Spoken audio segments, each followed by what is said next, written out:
આજરોજ ધાંગધ્રા ખાતે કલેક્ટર ઓફિસે સમગ્ર હિન્દુ સમાજના લોકો કાશ્મીરના પહેલગામમાં જે આતંકવાદી હુમલો થયેલો આ આતંકવાદી હુમલાના સંદર્ભે અમે લોકો સમગ્ર હિન્દુ સમાજ આવેદનપત્ર દેવા આવ્યા છીએ અને આવેદનપત્ર નહીં પણ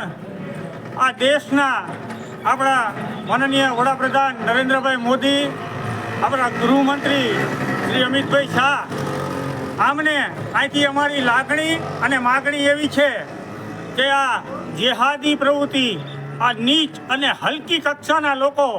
જેને પોતાને એમની માના દીકરા હોય એ પણ સાબિત નથી થવું એવા લોકોએ જ્યારે જાતિને ધર્મ પૂછીને હિન્દુ ધર્મ માથે અને હિન્દુ ધર્મના આ લોકો માથે એમને ગોળી ચલાવી છે. એ કાયરોને એમની અમ્મી જાન અને એની નાની જાનને યાદ કરાવી દે એવી આ આપણા દેશના ગૃહમંત્રી અમિતભાઈ શાહ અને વડાપ્રધાનની અમારી માગણી છે કે અમને છાતીમાં ગોળી મારો અને આવનારી એમની સાત પેઢી યાદ કરે કે કોઈ દિવસ હિન્દુ સમાજ સામે ન પડી, હિન્દુ સમાજનું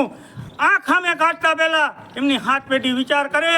એવું અમારી આ કેન્દ્ર સરકારને, આ ગુજરાતની સરકારને, રાષ્ટ્રપતિને અને દેશને વિદેશમાં જે કોઈ માનવતાને માનતા હોય તમામને આમાં સાથ ને સહકાર આપવા અમારી વિનંતી છે. જય જય શ્રી રામ, જય જય શ્રી રામ,